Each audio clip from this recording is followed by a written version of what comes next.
नमस्कार दोस्तों, स्वागत है आपका एक बार फिर से समग्र ज्ञान पर। दोस्तों, अगर आप अपने जीवन में कुछ नया सीखने की चाह रखते हैं तो चैनल को सब्सक्राइब जरूर करें। दोस्तों, माता के कई रूप हैं और माँ का हर रूप ही भक्तों को सुख, समृद्धि और शक्ति देने वाला है। अपने भक्त के एक छोटे से कोशिश से ही माँ तुरंत प्रसन्न होकर उसकी झोली खुशियों से भर देती है। वहीं उसकी छोटी सी भूल भी कई बार उन्हें नाराज कर जाती है। अर्थात जितनी जल्दी माँ प्रसन्न होती है उतनी ही जल्दी रुष्ट भी हो जाती है।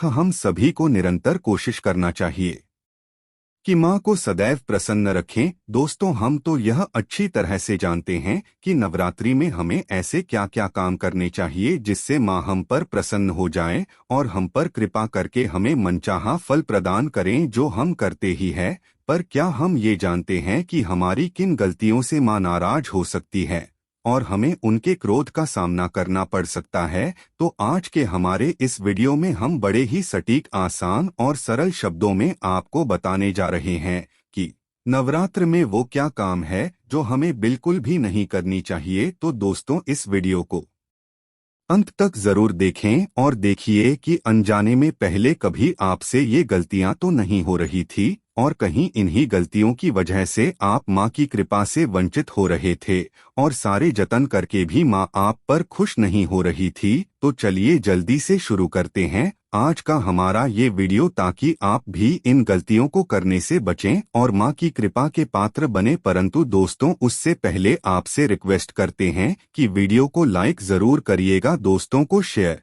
कर दीजिएगा और अगर आपने अभी तक चैनल को सब्सक्राइब नहीं किया है तो चैनल को सब्सक्राइब कर के बेल आइकन जरूर दबाइएगा। दूसरा, सबसे पहली और महत्वपूर्ण बात तो ये है कि माँ आपको व्रत या पूजा पाठ करने पर मजबूर नहीं करती, परंतु यदि आप कर ही रहे हो तो अपनी संपूर्ण श्रद्धा, भक्ति और विश्वास से करें। माँ की आराधना करते समय मन में किसी भी प्रकार की शंका या दुर्भावना बिल्कुल भी ना करें, क्योंकि जिस मन में शंका या दुर्भावना होती है वो मन शांत नहीं हो सकता और अशांत मन से पूजा पाठ करने में कोई भी तुक नहीं है। मन में माँ के प्रति हमेशा सम्मान की भावना रखें। दूसरी बात, नवरात्रि में किसी भी प्रकार के अपशब्दों का प्रयोग अथवा गाली गलौज, झूठ, चुगली, बुराई इत्यादि बुरी बातों को मुंह से निकलने से बचना चाहिए, क्योंकि जिस मुख से हम माता का पवित्र नाम, स्मरण, मंत्र, जाप और आरती इत्यादि करते हैं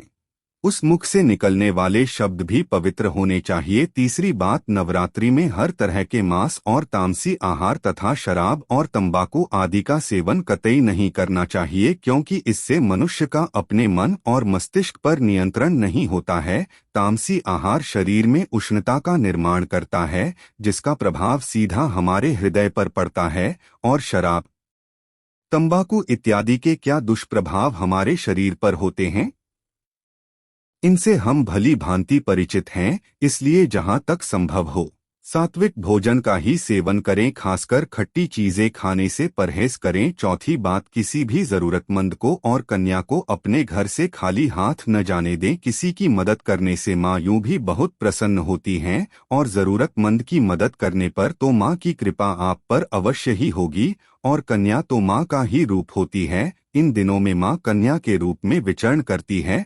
यदि कोई कन्या हमारे घर से खाली हाथ चली गई तो समझो माँ को ही हमने खाली हाथ भेज दिया। तो जिस माँ ने हमें इतना सामर्थ्य दिया है कि हम किसी के लिए कुछ कर सकें तो जरूर करें, अन्यथा माँ को ये बात अच्छी नहीं लग सकती। पांचवी बात, इन दिनों में बाल न कटवाएं, दाढ़ी न बनाएं और नाखून नहीं काटें, क्योंकि बाल और नाखून को बढ़ने में हमारे शरीर की ऊर्जा का प्रयोग होता है और इस समय उपवास आदि करने वाले लोगों को शक्ति की बहुत आवश्यकता होती है। छठी बार, चमड़े की वस्तुओं जैसे बेल्ट, पर्स इत्यादि के उपयोग से बचें, क्योंकि इसे पशुओं को मारकर बनाया जाता है, जो माँ को कभी भी अच्छा नहीं लगेगा। सातवीं बात, कलश या अखंड दीपक को यदि घर में रखा है तो उसे छोड़कर घर को बंद करके जाना नहीं चाहिए। कलश जो हमारी आस्था का और माँ के सम्मान का चिन्ह है, यदि किसी घरेलू जानवर के धक्के से गिर जाए तो ये हमारे लिए बड़ी मुसीबत बन सकता है।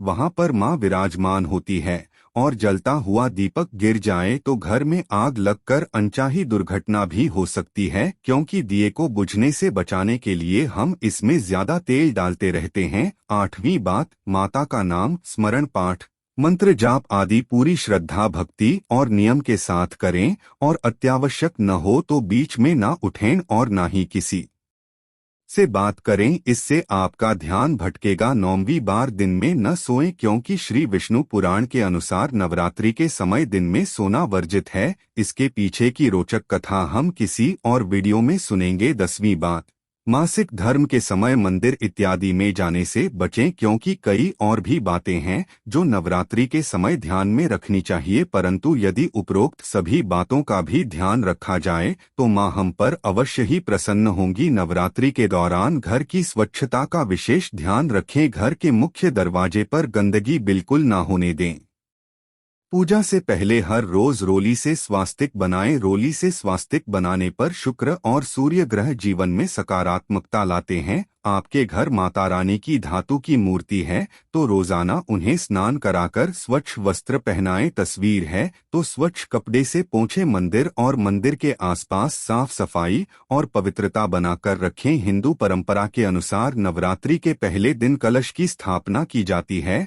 अगर आपने भी अपने घर में कलश की स्थापना की है तो इस बात का विशेष रूप से ध्यान रखें कि नवरात्रि के दौरान 9 दिनों तक आपके घर में कोई न कोई व्यक्ति सदा उपस्थित रहे। अपने घर को खाली छोड़कर कहीं भी न जाएं। घट स्थापना के बाद अगर आप घर को खाली छोड़कर जाते हैं तो इससे आपको नवरात्रि व्रत और पूजन का पूरा फल प्राप्त नहीं होता। नवरात्रि के पहले दिन अखंड ज्योत भी जलाई जाती है। अगर आप अखंड ज्योति जलाने का प्रण ले चुके हैं तो ज्योति 9 दिनों तक जलती रहनी चाहिए। गलती से भी अखंड ज्योति बुझना नहीं चाहिए। कई बार बाती को ठीक करते समय बाती बुझने की संभावना होती है, इसलिए जब भी आप अखंड ज्योति की बाती सही करने जाएं तो अखंड ज्योति में से ज्योत लेकर आप एक दूसरे दीपक को भी जलाकर पास में रखने और फिर अखंड ज्योति की बाती से ही करें। अगर उस वक्त गलती से आपकी बाती बुझ भी जाती है तो जो आपने दूसरे दीपक में जो जलाकर रखी है उसी ज्योत से आप वापस अखंड ज्योत को जला दें तो इससे बाती बुझने का दोष नहीं लगता। नवरात्रि में व्रत करने वालों को 9 दिनों तक धार्मिक ग्रंथों का अध्ययन जरूर करना चाहिए। इन दिनों दुर्गा सप्तशती या दुर्गा चालीसा का पाठ करें। इससे माता रानी अति शीघ्र ही प्रसन्न हो जाती हैं, क्योंकि माना जाता है कि इन्हीं 9 दिनों में माता रानी धरती पर अपने भक्तों के घर में वास करती हैं। इसलिए इन 9 दिनों का पूरा लाभ उठाएं और माता रानी की कृपा प्राप्त करने के लिए अधिक से अधिक माता रानी की आराधना करें। इन 9 दिनों में भूलकर भी वाद विवाद, लड़ाई झगड़ा, क्रोध इत्यादि नहीं करना चाहिए। माता रानी को क्रोध बिल्कुल पसंद नहीं है। शास्त्रों में बताया गया है कि जिस घर में क्लेश कलह होता है वहां मां लक्ष्मी कभी नहीं ठहरती। ऐसे घर में गरीबी और दरिद्रता वास करती हैं।